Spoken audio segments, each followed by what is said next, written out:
बिहार के 4 सीटों पर देखिए उपचुनाव होना है। ऐसे में 4 सीटों पर जिस तरीके से उपचुनाव होना है उसको लेकर देखिए कल बीते शाम भाजपा ने अपने दोनों उम्मीदवारों के नामों की घोषणा कर दी। ऐसे में अब जाकर देखिए दो जो सीट बचा हुआ है एनडीए का, इसको देखते हुए देखिए लगातार जो है कहीं ना कहीं चर्चाएं हो रही है कि किन किन पार्टियों के खाते में वो सीट जाएगा।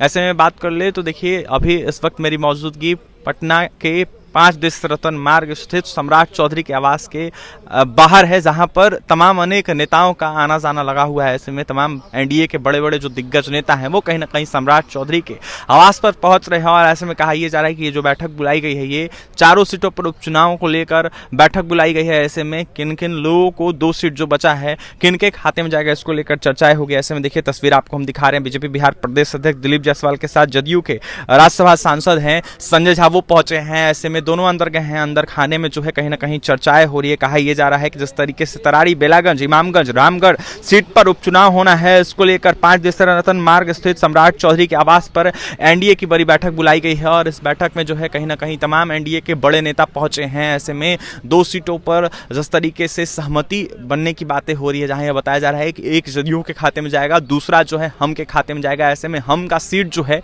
वो कहीं ना कहीं एक हुआ करता था, जिसको देखते हुए जिस तरीके से केंद्र में मंत्री बन गए जीतन मांझी, उनको वो सीट छोड़ना पड़ा था और ऐसे में वो सीट खाली हो गई और उस पर उपचुनाव हो रहा है। और कहा यह जा रहा है कि संतोष सुमन की पत्नी जो है इमामगंज से चुनाव लड़ सकती हैं। देखा जाए तो हम से संतोष सुमन की पत्नी दीपा मांझी की चर्चा हो रही है। ऐसे में दीपा मांझी जो है इमामगंज से चुनाव लड़ सकती हैं। इसके साथ ही देखिए जदयू से मनोरमा देवी का नाम सामने निकल के आ रहा है, जहां बताया जा रहा है कि बेलागंज से जदयू की मनोरमा देवी जो है चुनाव लड़ सकते हैं। इसके साथ ही कल औपचारिक जो कहीं ना कहीं देखा जाए तो घोषणा जो है बीजेपी के द्वारा कर दी गई थी। ऐसे में बात कर ले तरारी की और साथ ही रामगढ़ की, यहाँ पर जो उम्मीदवार हैं वो कहीं ना कहीं बता दिया गया था भाजपा से। ऐसे में भाजपा के द्वारा ऐलान किया गया था कि विशाल प्रशांत जो है सुनील पांडे के जिस तरीके से सुपुत्र हैं वो कहीं ना कहीं तरारी से चुनाव लड़ेंगे। इसके साथ ही आपको हम तस्वीर दिखा रहे हैं जहां देख सकते हैं किस तरीके से आवागमन की स्थिति बनी हुई है। ऐसे में तमाम जो नेता हैं बड़े बड़े वो पहुंच रहे हैं। ऐसे में पूर्व विधायक अशोक कुमार सिंह जो है रामगढ़ से चुनाव लड़ेंगे, ये